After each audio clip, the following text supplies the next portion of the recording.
teaches in the history department, I think. So we'll see if.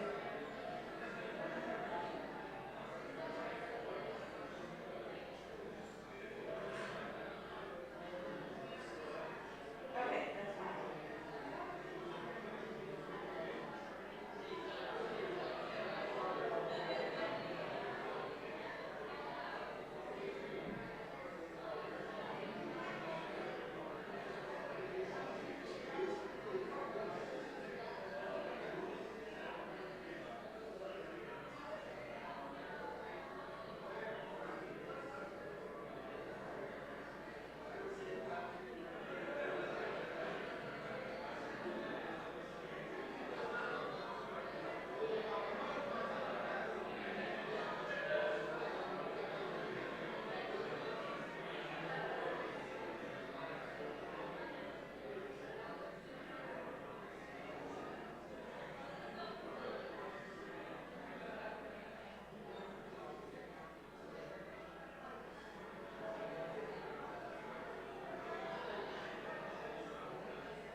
Welcome, everyone. I am Cindy Buys, and I am the interim dean here at the SIU School of Law, and it is my sincere pleasure to welcome you all here this evening for our annual Hiram Lesar Distinguished Lecture Series. I don't believe we have any particular dignitaries in the audience today. Well, we actually do have at least one judge with us today. Judge Mike Fiello is right down here in front, the former director of Land of Lincoln. Am I missing anyone else?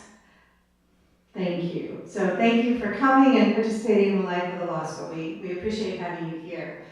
And every year, we honor the tradition of our founding dean, Hiram Lesar, by inviting one or more distinguished speakers to come join us here at the law school to discuss a topic of national interest that relates to civil rights. And although I did not personally have the pleasure of knowing Dean Lesar, I'm certainly familiar with his work and his interests. And I think you would be very pleased to hear of the topic of our program tonight and of our speaker, because I think it fits well with some of the things that he cared deeply about. This issue of housing has impacted so many people here in Southern Illinois, nationally and across the state. And so it's an issue that really touches all of us. And of course, we've heard a lot in the local news over the last several months about the housing crisis in public housing in Cairo and in East St. Louis. And so it seemed particularly timely to have a person come and talk about housing as a human right and how important it is to have access to affordable and adequate housing. I mentioned Dean Lesar earlier, and although I didn't have the pleasure of meeting him, I did know his wife, Barbara Lesar, quite well, and Barbara was a regular at all of our lectures, so I would be remiss if I didn't also acknowledge Barbara this evening before I continue. She's not able to be with us. She is in another state now, but she is affectionately known as our First Lady of the Law School, and I know that she would be delighted if she could be here as well. I met this year's Hiram Lesar lecturer about 2 years ago when I was appointed to the Illinois Advisory Committee to the U.S. Civil Rights Commission. And our lecturer this evening, Juan Carlos Linares, is the chair of that Illinois Advisory Committee. He led last year a very important effort to examine voting rights in the state of Illinois. And that examination resulted in a report to the U.S. Civil Rights Commission that identified some areas of discrimination and barriers of access to voting. The Illinois report was then incorporated into a national report that the U.S. Civil Rights Commission released last month that was entitled An Assessment of Minority Voting Rights Access in the United States. And that report examines the United States Department of Justice's enforcement of the Voting Rights Act since 2006. I was very impressed with Mr. Linares' leadership of the Illinois Advisory Committee and what I learned of his work advocating for housing as a human right. And so I thought it would be particularly appropriate to have him come down and speak with us.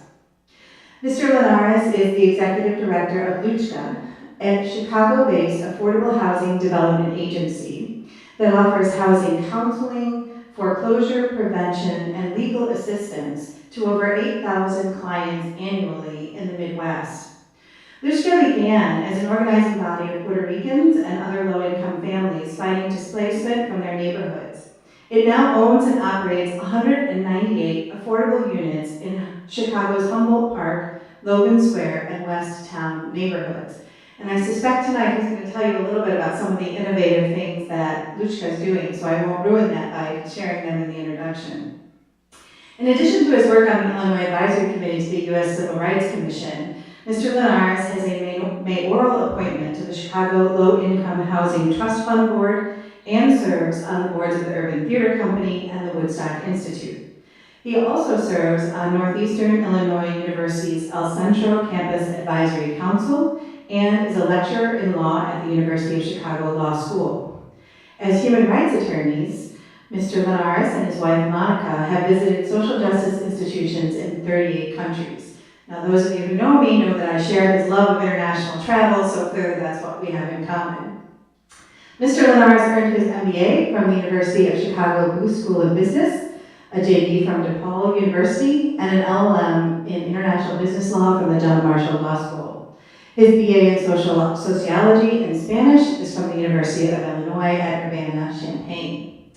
After Mr. Linares gives his remarks this evening, there will be an opportunity for some questions and answers from the audience. Right now, I would ask you to join me in welcoming Mr. Linares to the podium.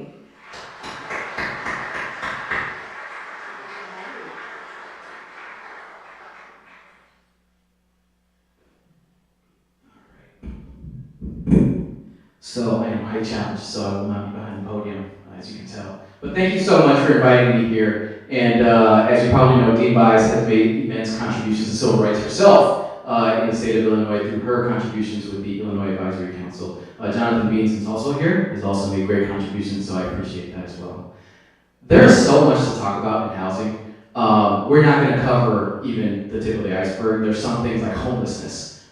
In Chicago, there's 80,000 homeless families. Many of them are doubled up, meaning they live in other families' households, but they don't count themselves as homeless because they're not on the street.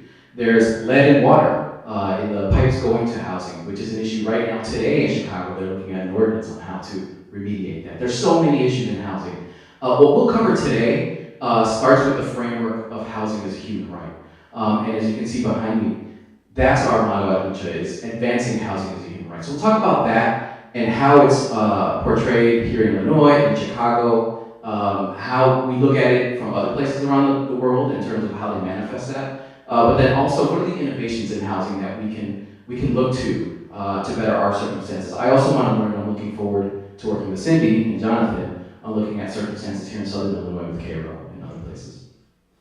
So, as you probably know, and I'm surprised to know this actually, so housing has become one of the top 5, if not one of the top 3 political issues right now with the elections going on. So, Lucha, we're very privileged to make suggestions and advise the mayoral candidates in Chicago and also to the gubernatorial candidates. That said, just last week, and this is from a couple of weeks ago, some of the folks who might be running for president are also putting out legislation and policy with regards to affordable housing. So it's become an issue that we're all looking at right now. That said, I want to start with some history though. So I know we only have like 40, 45 minutes. I usually ask you a bunch of questions, so I'll ask you just one question. Who is this? Eleanor Roosevelt, good, okay. I think she's one of the more underrated figures in our nation's history. And you know, FDR was her husband, led us through the Great Depression, led us through World War II. But she was trained as a social worker back when social work really wasn't even an industry yet. So she led both with her intellect and her heart. And we gave her the authority after FDR passed away to lead us in the drafting of the UN Declaration of Human Rights, the document that we as the United States are a signatory to. And in that document, section 25.3, it says that everyone is deserving of a standard of living that includes housing. So we in the housing world interpret that as advancing housing as a human right. So there's a legal framework here that we start with, but there's also a moral grounding. We have a responsibility. We have a duty to not just provide housing, but a standard of living for people to live well around the world. So you all know MLK. This was, sadly, some of his few moments on the balcony of a hotel in Memphis. This was December 4th, 1968. I know the day because my daughter's birthday is April 4th. My daughter, as we're celebrating her birthday, we're also reflecting on MLK's legacy. So, by the way, how many of you are from Chicago or that area, Chicago area? Okay, a few of you. How many are from the St. Louis area? We have some urban folks. How many are from this region right around here? There's a mix. Okay, so it's like a third. Okay. So as you can see, I'm going to focus my thoughts on Chicago because that's what I know, right? But it's also, a lot of the frameworks we're going to talk about are applicable to many regions, including this one. And frankly, we're in the same state. So all that said, MLK, a lot of folks don't know that he spent sometime in 1966 in Chicago, so several months in Chicago, talking about housing and safe and decent and affordable housing, particularly on the south side. He lived on the west side. So when he spoke to reporters during this time, he would say that his time in Chicago was the toughest time he had ever experienced. He was stoned in Chicago. He was, of course, there were protests against Martin Luther King, even from our own aldermen, who are our city councilmen, particularly the African-American aldermen, who said, you know what, we're not with MLK, we have our own framework, we're gonna do well ourselves. So it wasn't necessarily happy times. And when he died, one of his allies, Lyndon Baines Johnson, who was a master political maneuverer, took full advantage of MLK's death and said, MLK, at the end of his life, was talking about safe, decent, affordable housing. We're going to create legislation to improve housing around the country. So at that time, he helped push forward through our Congress, just weeks after MLK's death, the 1968 Fair Housing Act. And a couple of things I want to focus here. So remember, we're talking about housing as a human right. The framework is there with the UN Declaration of Human Rights. Now we have legislation that talks about it directly in our nation. So the two things I want to talk about are the protected classes. And behind me, you'll see there's 4 protected classes: race, color, religion, and national origin. So we cannot prohibit in the housing practices we have on those bases. But then I also will talk about red line. Now again, there's many topics in housing we can talk about, but just for today's sake, we'll talk about those two. So let's start with those protected classes. How many of you are law students? Most of you, wow, okay. So you're learning about this, right? Common law, if you've taken it already, or some of your electives probably, you're gonna get deeper into these topics. So these are the protected classes in Chicago. So we've expanded them. The ones in red are the federal protected classes. We've moved forward in time to add sex and familial status. Chicago breaks them up into parental status and marital status. And one interesting one is source of income. So we in this country, we'll talk about Section 8 and subsidies in housing, but we have this paradigm, and I'll go back to this later. We have this paradigm in this country that if you're getting Section 8 or some kind of subsidy for your rental housing, there's something wrong with you, right? We don't want those people in our neighborhood, right? They're gangbangers, they're drug dealers, they're poor, we don't want them, right? So you can imagine then that in several jurisdictions, landlords will post, when they post for housing, that rents, there's a unit available, but no Section 8. We don't want Section 8 here, right? Well, in Chicago and in Cook County mirrors the Chicago protected classes. We have outlawed that. We have said you cannot discriminate against a tenant on the basis of their source of income. So that's one interesting one that I wanted to point out. Also because I spent some time as a commissioner on the Chicago Commission for Human Relations, and this is the plurality of cases we see.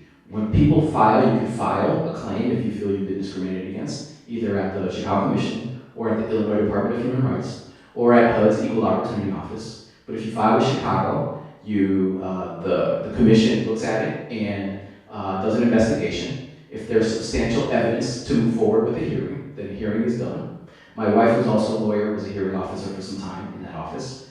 And if when the hearing officer makes a determination, then that goes to the commission of which I served. So we're kind of like judges, and we say, you know what, there is a substantial finding of discrimination here.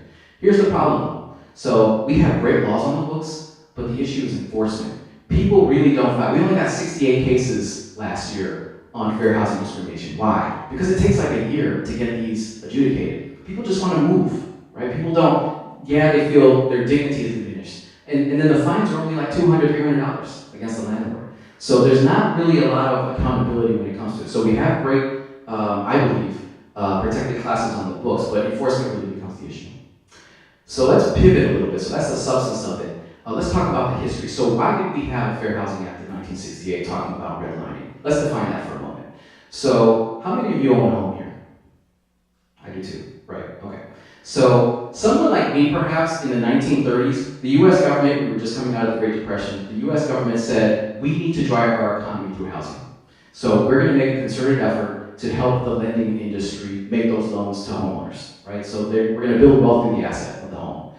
And what happened in the 1930s then was many legislators around the country said, we're gonna do this, but we need to be certain about who we're giving loans to. And to be frank, there was a lot of discrimination and racism at the time, so it's no surprise it still continues today in some ways. But back then, we made policy out of it, de jure segregation. What we said, and what you see on your left, is a map of Baltimore's redlining map. So the Homeowners Loan Corporation was set up, which is today's Freddie Mac and Fannie Mae. So just to define that very briefly, if you have a mortgage, I do, it's likely that that mortgage that you're paying, it's not the bank that's on the name of that mortgage, it's not Chase or PNC or whoever that bank is. It's likely Freddie Mac or Fannie Mae that owns your mortgage. It's being serviced by the bank that sold it. So all that said, the predecessor to Freddie Mac or Fannie Mae was the Homeowners Loan Corporation. And our Congress said, so we're gonna guarantee loans around the country because the bank, we know you have a risk. We know that when you make a loan, that loan might default. They were still in depression at the time, and they didn't want the banks to lose money in mass. So they said, we, the taxpayers, are gonna guarantee those loans. So if someone defaults, Freddie Mac or Fannie Mae, which is today's iteration of HOLC, will pay the bill. So that said, the government also said, but we're not gonna lend in black communities. We're not gonna create homeownership in black communities. And that's where you see the red lines here.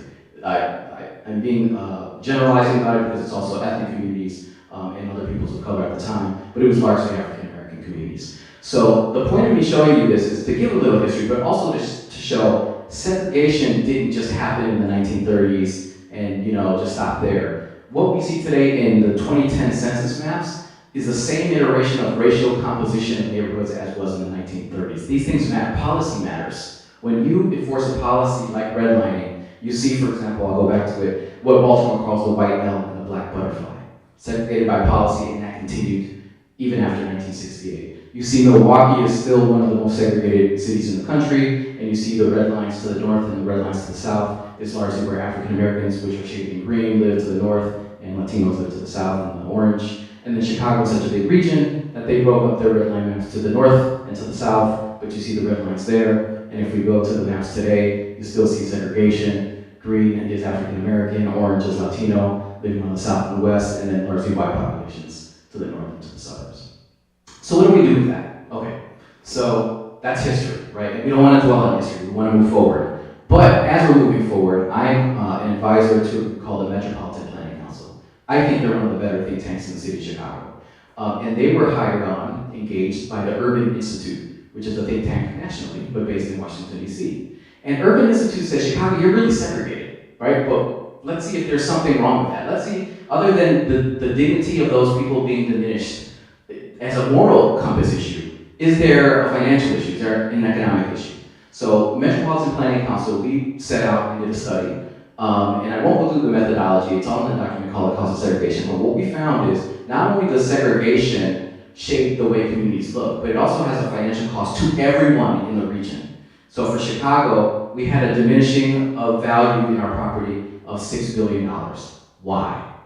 Because when we segregate by race, we're also segregating by class. We know that race and class are overlaid over each other, and particularly in African American communities, there is a higher prevalence of poverty. Latino communities also a higher prevalence of poverty than white communities, and so we see the diminishing of value from those communities weighing down the others as well. The one that I didn't circle, but is in the middle there, is policing costs are also higher.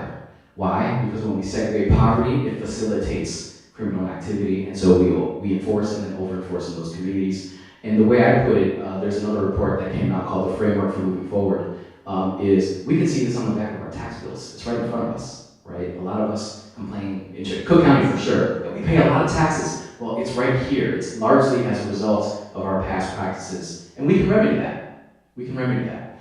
But the question is how? How do we go forward to remedy institutional and structural segregation in our housing? Remember, we're talking housing as a human right. But before we go back to that framework, let's talk about choice. So a lot of you raised your hands when you said you own a home. I own a home too. And here's an interesting study from Professor Maria Cruzan out of the University of Illinois, Chicago. And we'll just stick to the top, the blue pie charts for now. And it breaks it down into the choice of where to live between among white residents, black residents, and Latino residents. So let's stick to white for now. So if you see that first pie chart, it's kind of blocked at the top, but the 46% of white people, the way that reads is 46% of white households want to live in mostly white communities. But the contrary way to say that, the other way to say that is 54% of white families want to live in diverse communities. So the majority of white households who are looking for a home want to live in a diverse community. The second pie chart then is where you actually search. So 68% of white households, even though the majority want to live in a diverse community, the great majority only search in other white communities.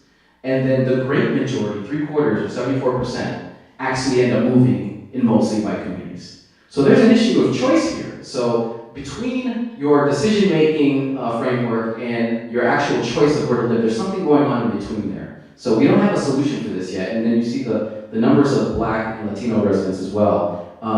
The numbers aren't so stark with regards to black residents. 66, yes, the majority end up living in black neighborhoods, but a good number, about a third, end up moving to diverse neighborhoods, and the Latinos is about half and half in terms of where we end up living. So you see there, now we have a framework of de jure segregation from the past, and now we have choice plays into that. You would think there would be all kinds of claims of fair housing discrimination based on race, but you would be wrong, and I was wrong.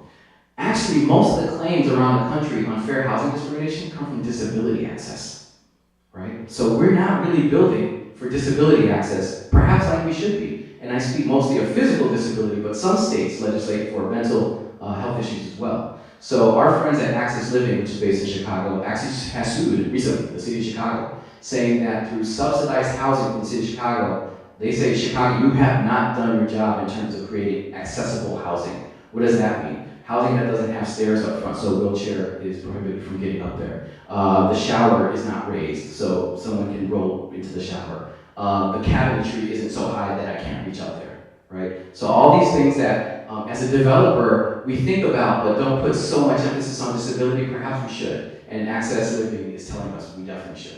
So we have issues of race, we have issues of disability, so these are the fair housing protections that we have legislated for, and trying to be inclusive in how we do housing. But let's make a distinction now between homeowners and renters, because there's another distinction. This is not protected classes now. Let's just switch to your decision to buy or rent. So again, lots of folks raised their hands when we talked about ownership versus rental. And what I didn't know this at all. So I'm a homeowner, and for those of you that are homeowners, especially for those of you who have a mortgage, as individuals and households in the United States, we are some of the biggest welfare takers there are in this country. Homeowners are. Why? The mortgage interest deduction last year was worth $139 billion worth of subsidy. $139 billion. Renters only get $35 billion, only a quarter of the subsidy, or welfare, we'll call it, right? So as we look at those maps that I showed earlier and the disparity between how we house the poor, how we house people by race, and how we have done so in the past, and then we look even today in terms of who's getting what of tax dollars back, it's the homeowners. It's those that already have more, get more. And then here's just a graph about the last fiscal year in the federal government. All the subsidies that went to renters was 52 million, but really the ones that went directly to renters was 35. So with all that said, so we have disparities in where people live, disparities in how people are able to afford where to live. We have income, which I didn't even get into, but the circumstances, especially for working class and working poor, incomes have not kept up at pace with inflation. Housing costs continue to rise. We have seen housing as unaffordable as it has been since 2008 when the market crashed. What to do with all this, right? What to do with all this? Let me take a pause and ask, why do I care? I have a house. I'm a lawyer. I went to law school, right? I'm okay. Why do I care about this? The picture on your left is me and my two brothers visiting some of our cousins. My mother's from Peru. My father's from Guatemala. This was in 1984 in Peru, Lima, Peru. I remember it was 1984 because the Olympics were happening then. The U.S. was playing Peru in volleyball, women's volleyball. Peru never wins anything, right? So we were all rooting for Peru. I just remember that. And this was at my uncle's house. He was one of the few family members we had at the time that actually had a house, right? My mother comes from abject poverty, the slums of Peru. She grew up in what's called a quinta, where it's kind of like a tenement that has like one sink in the courtyard, one area to wash clothes. My father comes from the countryside of Guatemala near the El Salvador border. He didn't have his first pair of shoes until he was 12, right? So they come from places of poverty. But they made the American dream happen for themselves. They came to the U.S. And the point I want to make here, there's 2 points. Number one is my father being the only breadwinner in the house, my mother being the homemaker and taking care of us, were able to purchase a house in Bellwood, Illinois for $35,000 in 1978. Even adjusted for inflation today, he could not do that with the wages that he was making back then as a factory worker. So that's point number one, affordability. Number two, I didn't notice at the time, but then we go to the picture on the right. That's my last day in 8th grade. Somebody put that on Facebook and I was like, oh, I remember that picture, right? So I wanted to post it for you. And I know it's my last day of 8th grade because we're playing cards and not doing homework, right, or work. And you can see it's a very diverse setting, right? So my second point is when I was living in Bellwood, my earliest memories are all our neighbors were white, all of them were white. And then in a short amount of time, it really heavily became African American and also Latino. And I never really put a lot of thought into it until I got older, went to college, went to law school. And in law school, I learned about this case called Bellwood versus Gladstone Realtors. So we have a case coming out of my little suburb that no one ever heard of. And what this case said, the facts of the case were, Gladstone Realtors were steering African Americans to a 12-block area of Bellwood, saying, this is where you should live. You should probably find a house here, right? Fair Housing Act prohibits that now. But the circumstance was, once the Supreme Court said it was illegal, then it opened the floodgates both outward of white families moving out, we call that white flight, and African American families moving in. Totally changed the dynamic in Bellwood. There was less investment in infrastructure. I go there now, I get a bit sad because there's a lot of foreclosed homes. It wasn't the same as when I first was there. So you see the dynamic playing out with where we live by race. The last thing I'll say about that is the reason I went to law school, I didn't go to study housing. Like, who's studying housing here? Very few of you, if any, right? I went to school, as my wife did, to law school at the time for social justice reasons. So we come from rough places, right? So we both, my wife and I, have siblings who have been in and out of jail, even currently now. I was racial profiled before that term even existed. In fact, here's one story I'll tell you. I was a busboy, bought my car before I could even drive, and then once I got my license, I was in and out of Oak Park, which is a really nice suburb, and just had a great time as a teenager. And but I would get pulled over all the time by the police asking, what gang are you in? Where are you going? Why are you in this neighborhood? And at the time, it just gave me nightmares for a long time. So the last time this happened, I was like 25, and I was a law student, and I was going down the west side of Chicago. And the police pulled me in, the Chicago police pulled us over, me, one of my best friends still, Robert Delgado, and another individual who was a young white man. They were teaching at the time at a school on the west side. And the cop pulls us over. He didn't even pull us over, he just stopped traffic in the middle of the street and rolled down to him and said, what are you doing in this neighborhood? We call the west side the heroin highway, for good reason. There's a lot of drug activity there. So I assumed he thought we were buying drugs or something. But I stuttered my words and I said, I'm taking my friends from their school to home, and I'm a law student. And he says, I don't give an F. And I'm, of course, not using a curse word. He yelled really hard, just venomous. And then he said, wait, where? And I said, well, DePaul University, 25 East Jackson. He says, oh, okay.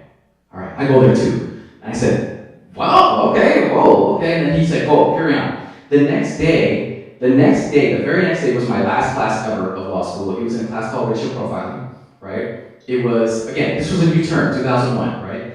And as we're getting up and closing our books, the guy sitting in front of me turns around and looks at me. It was the cop who had pulled me over, right? And so I go down to the professor, and I tell her, Susan Bandes, who's well known in criminal procedure, and I told her this whole story that I'm telling you in more detail. And she was like confused, but like interested, and she wrote down notes, and she ended up using that as a vignette in her classes moving forward, because this was a new class for her. And so I tell you this to say, I went to school for social justice.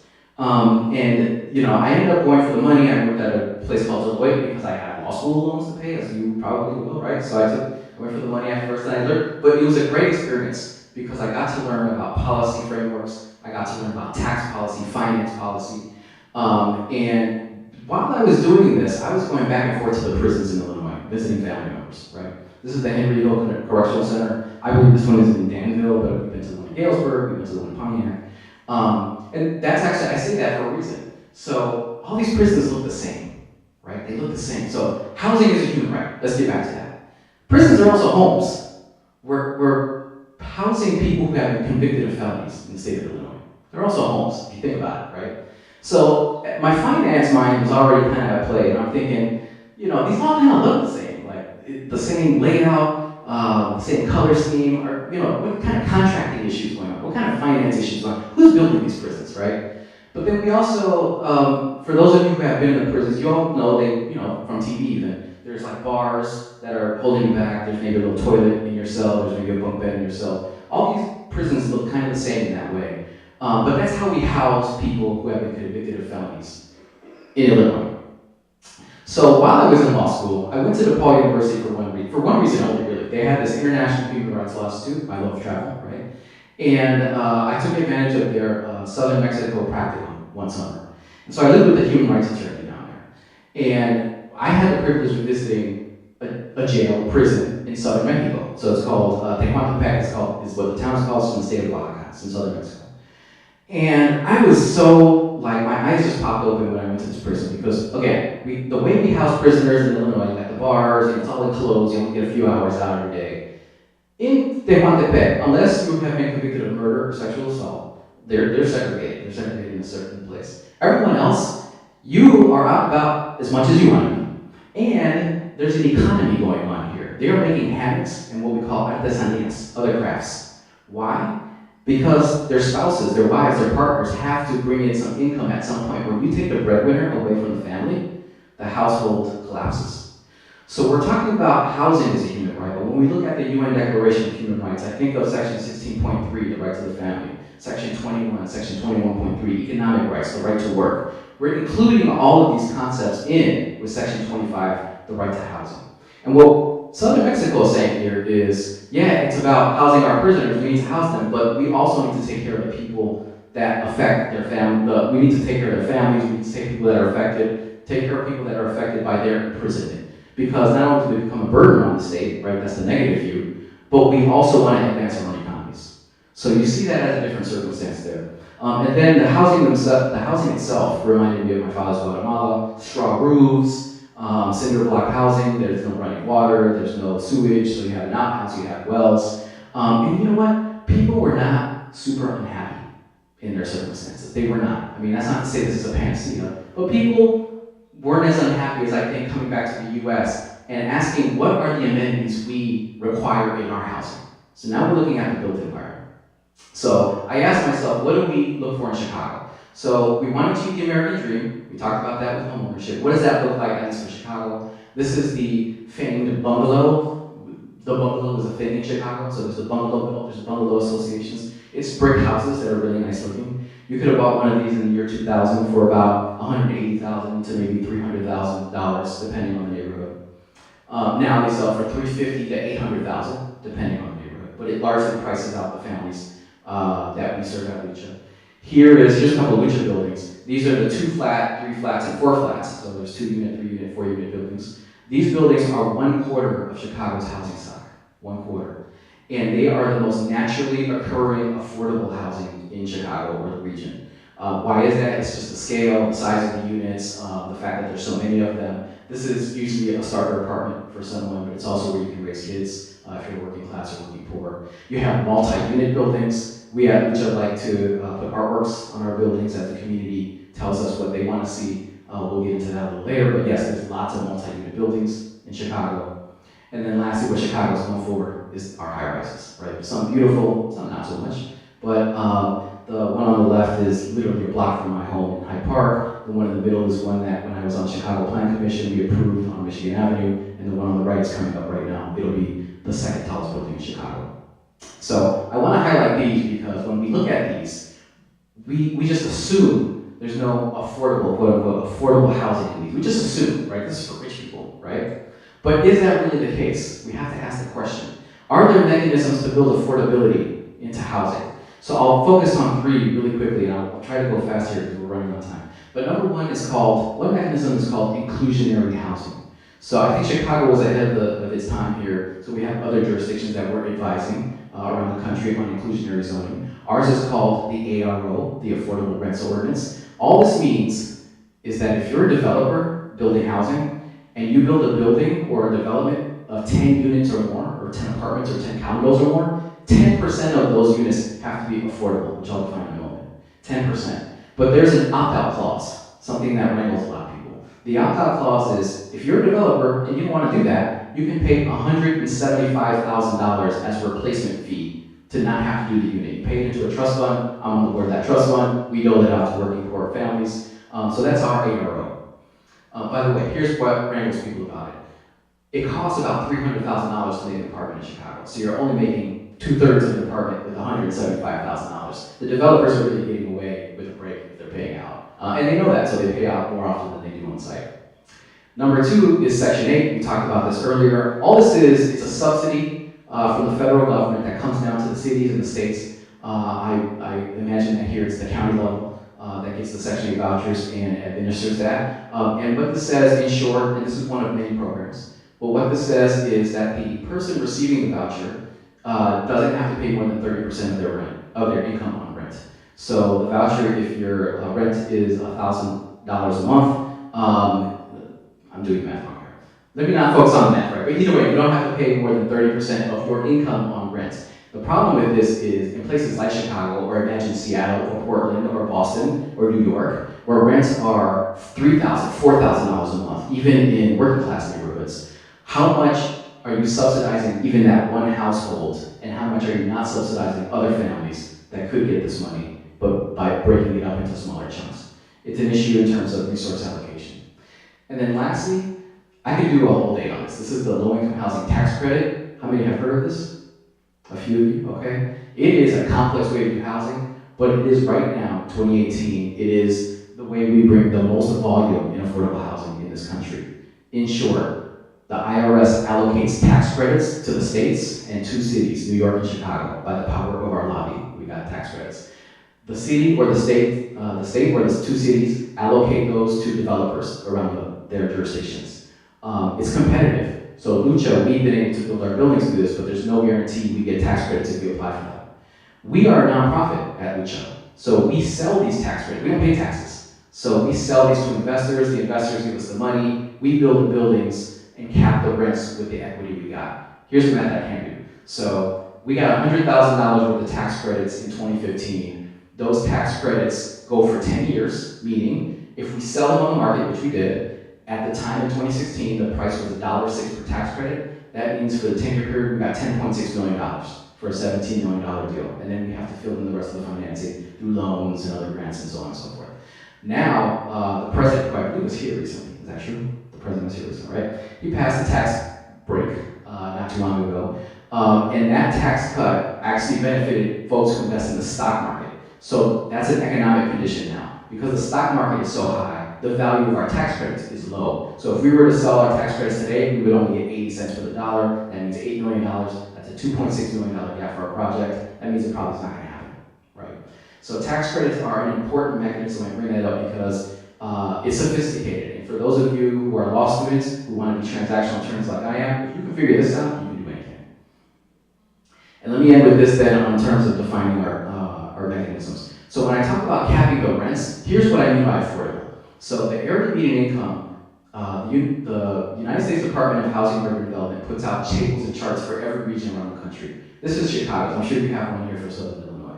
In Chicago, the median income for all families, which includes all the wealthy parts too, for all families, for a family of 4, for example, the median income is $84,600. That's the median income. What we focus on is 50% or 60% of the area median income. I'll focus on 50% because it's just an easier number and that's who we serve the most. That's, for a family of 4, the median income of the people we serve is $42,300, so 50% of the area median income. Here's where it gets a little confusing, but I'll just try to go be straight about it. The neighborhoods we serve that Dean Bias mentioned, Humboldt Park, Logan Square, Westtown, the median income for those 3 neighborhoods is half of the whole area median. It's already just $42,000. So the median income of the people we serve living in the neighborhood is half of the whole area's median income. So who am I talking about? These are people who work at Home Depot, they work at CVS or Walgreens, they work at the post office, they work at O'Hare, but they're making minimum wage. They make income. So when I said at the very beginning, I'm not going to focus on homelessness, though it's a very important issue, that's the one end of the spectrum.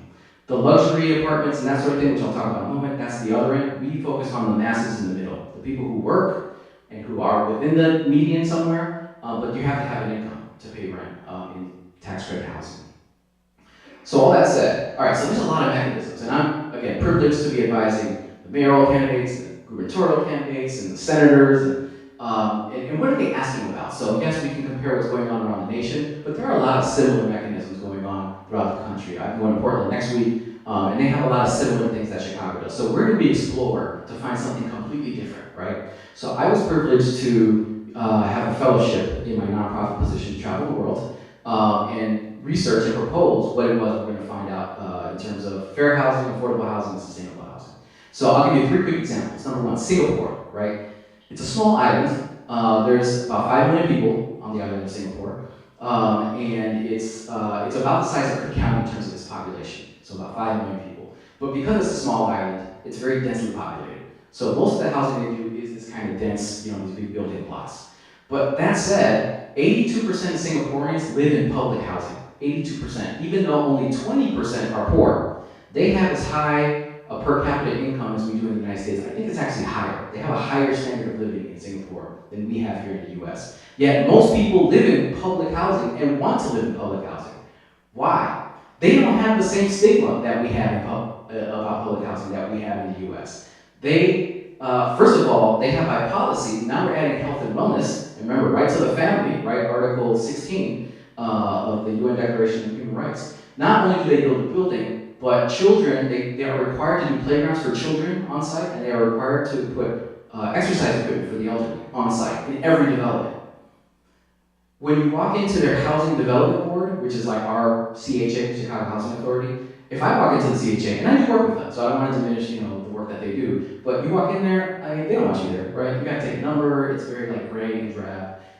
If you see somebody, they'll tell you to come back another day. Here, it looks like, I thought it was like an airport terminal, somebody else said it looks like a shopping mall, right? It's just beautiful. You walk in there, and they have models of the whole city, the things they're working on now, the things they're gonna propose for the future, some transparency there. But then I asked, when I'm looking around, it's very diverse there, and I asked, what do you guys do about fair housing? Remember, we have our protected classes, and Chicago's largest, about a third. It's third white, a third African American, a third Latino Hispanic, with some Asian population in there as well. You look at the breakdown in Singapore, it's 74% ethnic Chinese, 13% Malay, which is like Malaysia, and 9% Indians from India, right?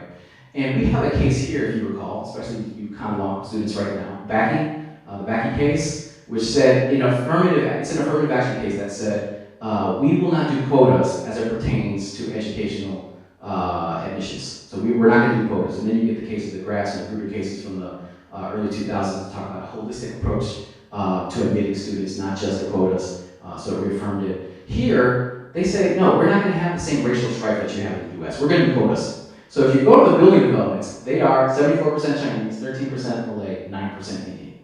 Think of it what you will, but that's what they do. It's different, right? It works for them on some levels. And then lastly, the way they pay for housing, is not too unlike Obamacare. In a way, it's kind of like a tax penalty incentive program. I kind of bring it, it's like an oxymoron what I just said, but it's a tax program. The only thing I'll say about it, because it's pretty complex, is it incentivizes young people to get married earlier. Because the earlier you buy a home, the more you can move up in life in your public housing. So it incentivizes early home ownership and early marriage. And then lastly, we talked about all the fair housing complaints that come from disability discrimination. There, they are required for all elderly, for all senior housing to have accessible units, and for most of their just regular units, they also have accessibility features, particularly in the washrooms and kitchens.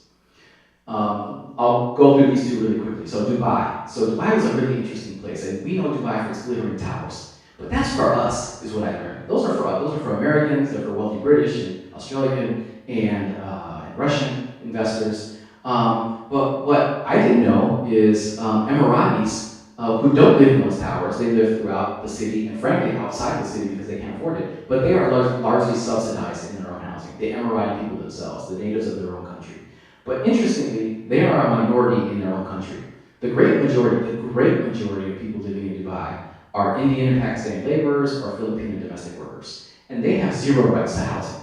They have no rights to housing whatsoever. So this calls to question sustainability in terms of its population. How are they going to move forward as a society when the people that build the housing don't even have any rights to it? And then lastly, I'll just bring up Freiburg, Germany, because this is the most, in terms of environmental sustainability, interesting place that I visited. Freiburg, this is an absolutely beautiful place. Who's been here, by the way? Freiburg? Yeah. Okay. It's like on the foothills of the Black Forest. It makes you want to sing the sound of music. It's just beautiful there. And two things that stood out to me is in lots of their housing developments, they require, or they prohibit vehicles. So it's walking and biking paths, and it's not outside of the central city, which is densely populated. It's more like a suburb of a city. So it's kind of spread out, so you would think you would need a car. But in talking to the residents there, they love the fact that there's no cars zooming past their back doors or causing pollution and that sort of thing. So health and wellness is something that came out from Freiburg. And then I hope you've all heard of like LEED designation or Energy Star ratings or these kinds of energy efficiency categories that we use here in the US. I learned there about something called the passive house. Passive house is a designation. It goes back to like the old days of caves, our ancestors, right? It's just so well sealed, it's always 68 degrees. So here the envelope of the building is so well sealed, and then the ventilation system is a special one that is constantly moving, that you don't really have to do much with regards to air or furnace. So you're saving 95% of your carbon footprint and energy costs as well. So what to do with all this? And I'll conclude here with the case study. So Lucha, we started in 1982. Dean Bias told you a little bit about our start, and our mission now is to advance housing as a human right. So the case study is with the 606 trail. This is my final question to you. Who's heard of the 606 trail? Just a couple of you. It's an old freight line that was abandoned in the early 2000s that neighbors in Logan Square, Humboldt Park, and West Town at the time were asking the city government to do something about. Because kids would go up there, they'd get hurt. It was an environmental justice issue. There was a lot of conditions around there because there used to be factories along this. And when Ron Manuel came into office in 2011, I'll give him credit on this, he said, we're going to make this happen, right? He didn't really ask anybody, he just did it, right? He said, we're going to make the 606 trail happen. And we were for it, and we said, yeah, this is going to be great. Let's talk about it, let's work on it. Unfortunately, he didn't want to talk about it, he just wanted to do it. But we knew that there were going to be some issues coming up. And when you have this great amenity, like we learned in New York with the High Line, like we're learning with the Belt Line in Atlanta, like we're learning with the LA River Project in LA, where I'll be next month. When you have these great amenities, are they inclusive amenities? Do they include people that live in the community that can use them? Or are you going to have the effect of excluding people by pricing them out because now the land around it has become so expensive? And so we work with the Paul's Institute on Housing Studies, who is one of the best in Chicago in terms of housing data, that showed housing prices are increasing precipitously around the 606 trail. So what do we do about it? Again, housing is a human right is our mission. Before Lucha buys lots or buildings or builds anything, we ask the residents, the neighbors, and go around and learn together. What do you want to see in the neighborhood? What do you want to see? And they said by far, I'm not going to share the whole survey with you, but they said affordable housing, affordability. We are having issues, they said, that our rent is going up from $700 or $800 a month to $1,300 or $1,400 a month, like month after month, right? So they don't know where they're going to send their kids to school the next year because they have to move to the suburbs. They're going to lose that social fabric. So we build, of course, for affordability. Here's something interesting. They also said, what about health and housing? Something that I learned about in Germany. What are you going to do about the fact that, a lot of us have diabetes? Can you program for that? And we did the research, and we were one of 5 agencies around the country to do the first health action plan attached to a building development. What we learned with this health action plan, something we knew already, lots of folks have asthma and diabetes in the community. You can program for that in the built environment. You can build to indoor air quality plus standard, which is no carpeting and extra ventilation that keeps all the particulates out of the air and it helps the kids that are housed in these units. But then we can also program with health and wellness coordinators to do gardening and biking along the 606 trail, which you see to the left of the screen there. So healthy living, right? What we didn't know we would find, but what we found, is high levels of isolation, anxiety, and depression. Why? 2 good reasons. Number one, you've all heard of the endemic crime and violence in Chicago.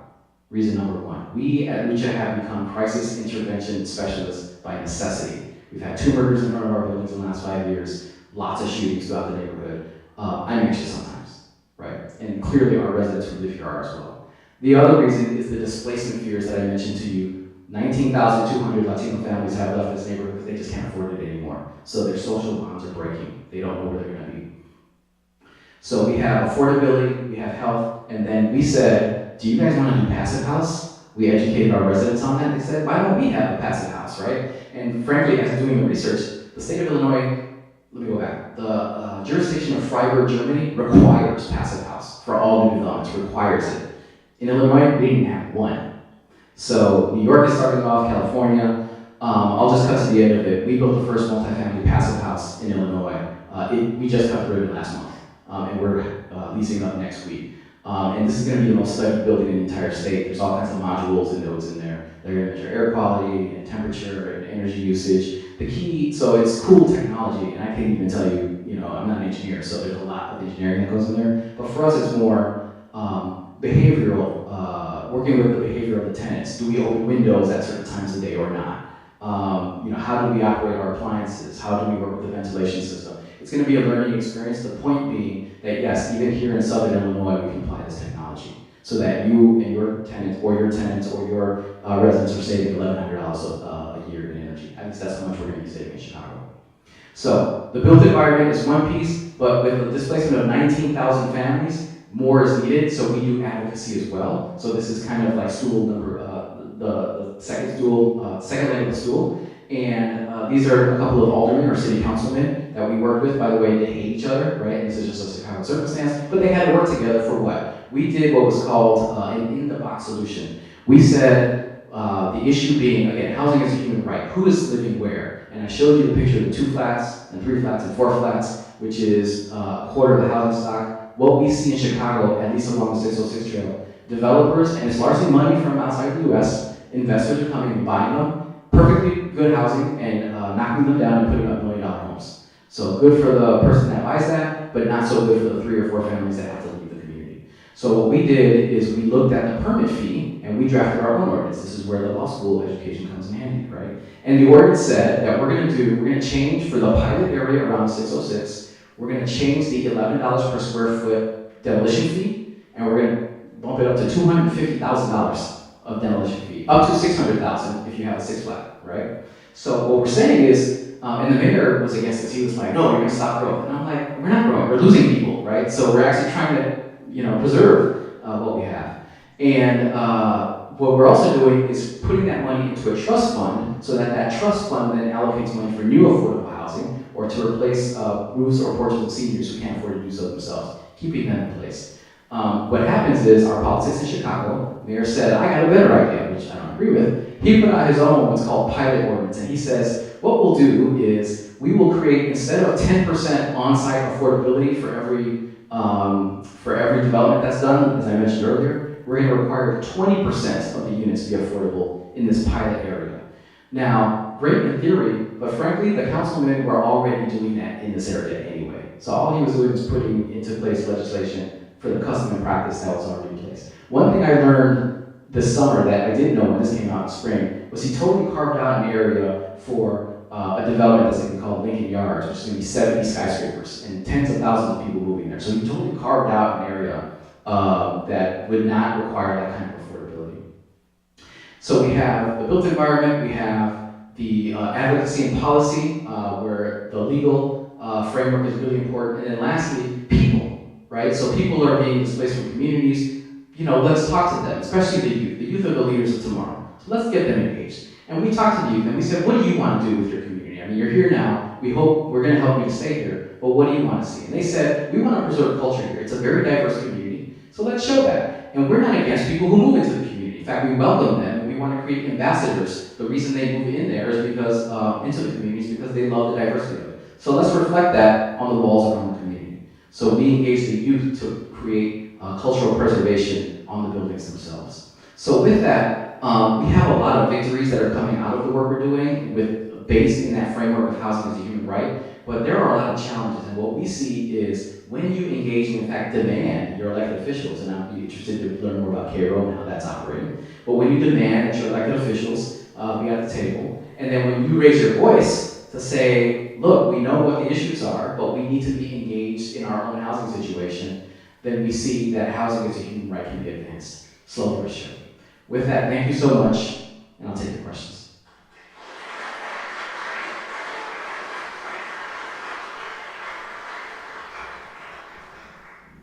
I have the mic, so I'll walk around to those kind of questions. Yes. Is all of the housing that you're developing rental housing? One of the issues I think in redlining is a lot of low-income people couldn't buy housing, and so there was a loss of wealth, especially in the Black community. So what do you see as the future of housing for low-income people? Is it going to be rental housing, or do you think there's an opportunity for them to purchase housing and develop that wealth that white people have? Thank you for your question. And that's a great question. So 60%, at least in Chicago, and I think if that mirrors the statistic nationally, 60% are renters. And there are some folks who will never go into home ownership because either they don't want to or they won't have the means for it.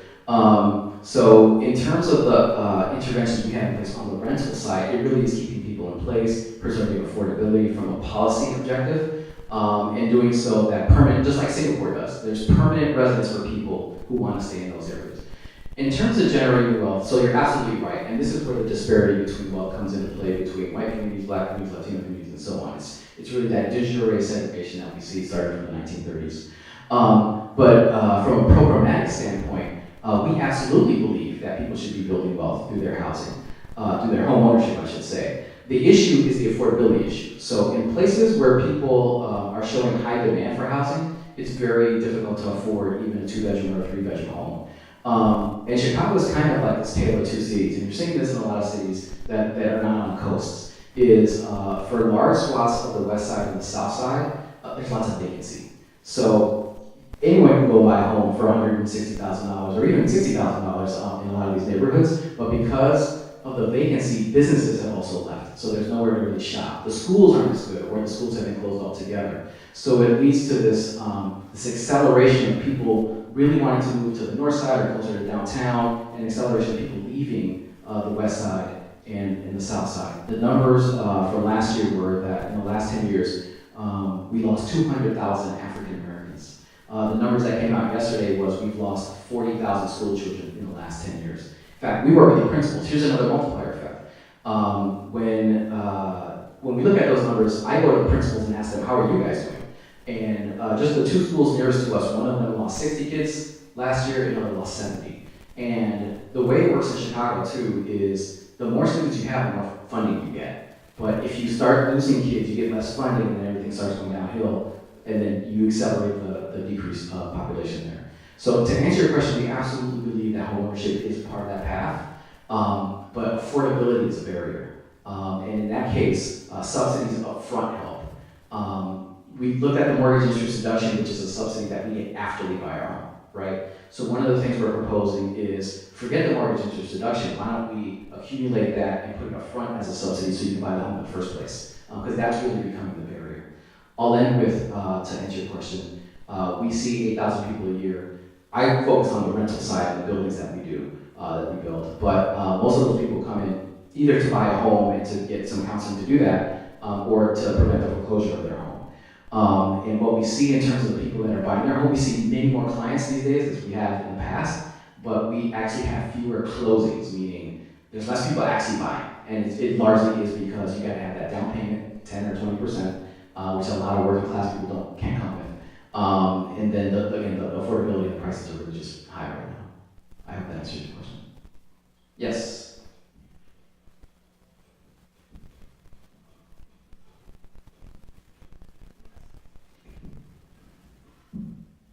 I'm Kenneth. I'm a 1L here. I just wanted to ask, like, aside from the piece of gentrification that has to do with like tearing buildings down, what about bringing restaurants and businesses to the city that may affect the pricing, or does it? That's my question. Like, does that part of gentrification affect affordable housing costs? Great question. Thank you so much. So that's something I didn't address here, but is very much at issue. Is retail, the local economy, and how that's being driven by housing, or how housing is driving the local economy. In the locations where we operate, there's a lot more businesses, but the businesses are largely patterns, right? For young people like yourselves, when you graduate, you might want to live in Logan Square, Humboldt Park, right? So the question then becomes, what kind of business are we trying to see here? This is really where our city council is struggling. Because as I mentioned, there's two parts of the city. One that's doing perfectly well on its own, and the rest that needs amenities, like restaurants, like grocery stores. There are lots of food deserts in Chicago. So the mayor is apt of saying, the last time I met with him, and by the way, so it's election year, we don't see him his whole tenure until it's election time. I saw him like 4 times, right, in the last 3 months. He's not running again, he just announced. But he likes to say, housing is not housing unless you have schools, unless you have retail, unless you have infrastructure, and he's absolutely right. But I felt that was an excuse for him not to do housing, right? Oh, well, there's no infrastructure there, so we're not going to pay for housing there. So to answer your question, it's tough, it's holistic. So one of the things we do, and one of the ways we've been successful at Lucha, is we do housing, we don't do retail, but we partner with workforce development groups, one of which is Center for Changing Lives, that's doing a lot of tech development, particularly of single moms. IC Stars is a great organization downtown. They take people that are the ages of some of the students here who didn't go to college but want to develop their web skills. And we bring them into Lucha for 2 reasons. Number one, we show them the neighborhood and tell them what could be next to our buildings, right? Or on the west side or the south side. And then secondly, I talked about the youth. So youth programming is really big with us. Over the last spring break, we did a Minecraft competition with some of those students of IC Stars. Why? Because parents work, right? So, and the kids have nowhere to go, and they can't necessarily pay for daycare all the time. So we take the skills that people in the community have, some of the professionals or those developing skills, and we put them to work working with the young people who will then develop those skills as well. So I don't have a perfect answer for you. It's tough, but I do have one more answer. So we're chasing Amazon headquarters number 2.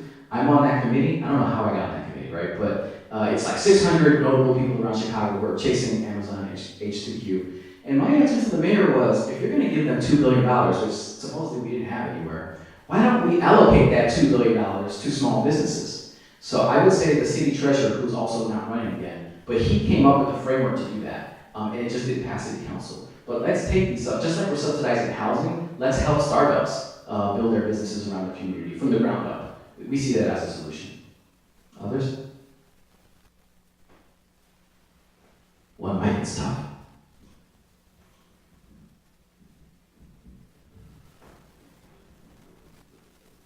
Hi, thank you for coming, by the way. My name is Andy, I'm a 2L here, and I was actually born and raised in Pilsen, Chicago. And I'm not quite sure what type of career in law I will be in the future, but I do know that I want to use my legal education to go back to Pilsen and really just help with all rights pertaining to affordable housing. And, I've seen a lot of my friends, their families be priced out of the neighborhood. I like to tell the story that I used to live next to a dollar store and now I live next to a Dunkin' Donuts. And so there's definitely a lot of change happening in my community, and I just want to know, for someone still in school, what can I be doing right now to formulate myself to be in that position in the future? Thank you for that question. And I was being led around by Karen back there. We were talking about this earlier too. So I came out of law school as a transactional attorney. So I came in to be a public defender, and then I ended up working at the federal defender, great experience, and at the Champaign County Youth Detention Center for a little while during undergrad. And I said, you know what, that's probably not for me. It's just, I was not happy in those places. So when I came out of law school, and then you got to know your skills too, right? So I'm good at writing. I'm kind of good at math. Maybe not in front of you today, but I'm kind of good at math, right? So you got to know what your skills are. And one of the things I learned is the value that you bring as a professional is in the confluence of those skills, right? So for me, it's law, it's finance, it's education. I teach part-time, right? It's housing now, I've become expert at. It's international relations. How do I bridge all that and bring that together? Know what that is for you, right? So know yourself in that way. And you're still growing and evolving, and that'll change.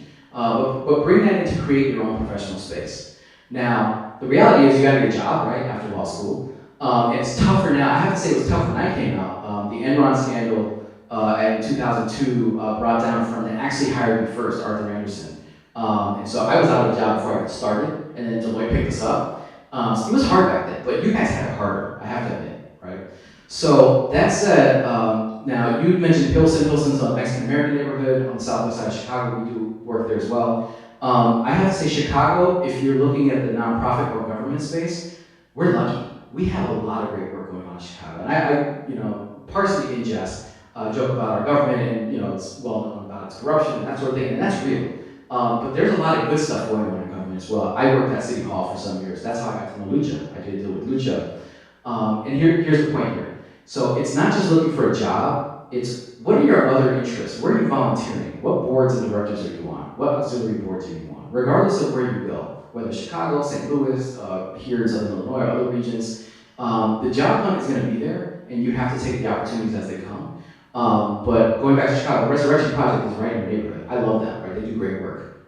There we go, yeah. So, and they're kind of competitors, but we're nonprofit, we gotta love each other. So there's just a lot of good stuff going on, particularly in urban centers. And you can't say that for a lot of regions. So I have some friends doing work in Memphis. It's tough for them. There's not a lot of groups doing work there. We go back and forth. Some of our friends are consulting down there because they don't have as many professionals. So geographically, then know where that's going to be, right? I would say Chicago. It's really tough for law students right now because there's just so many people coming out of law school. So take that risk maybe to go to Will County or Kane County and do some work out there because you want to work on your skills and you want to develop those as you go. I hope that answers your question. Do we have time for one more? All right.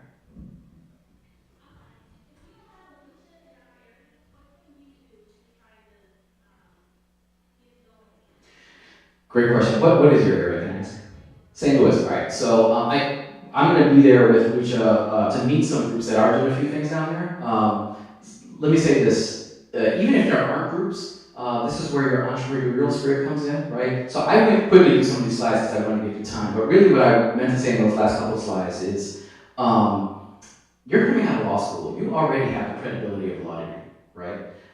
So your voice is heard, right? Whether it's superficial or not, your voice is going to be heard. So use the skills that you have. Go to a community meeting, right? Be the leader there. Be heard, listen to others as well. And that helps drive policy. Elected officials, we work very, very closely with. And they will listen. Like if you have legitimate ideas that are studied and researched, and that you bring some people to, you can start at least giving input. And I think that's at the ground level key number one. If you're giving input, you're already starting out, right? At the other end of the spectrum that is actually like working and getting paid to do this kind of work. Lucha started in 1982, so I was lucky to take it on when he was already 30 years old or something. It was kind of struggling, I'll admit. It was kind of struggling at the time. But with the right team in place, this is where your network and what boards of directors are you on. I'm very privileged to be on a board with Dean Bies and Jonathan Bean, where we know each other. I'm here because of them, right? So the network is really key to the work that you put forward in the future. So build your skills, give input, build your network. If you respect all that and you build all that and you keep working and you're relentless about it, you'll get somewhere. Thank you.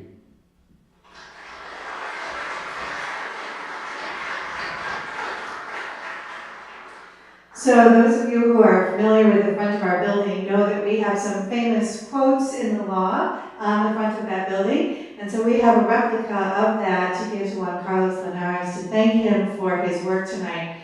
And I was reading it as he was speaking and thinking that one struck me as consistent with his theme tonight, that the good of the people is the chief law. So join me again in thanking him as I present him with this plaque.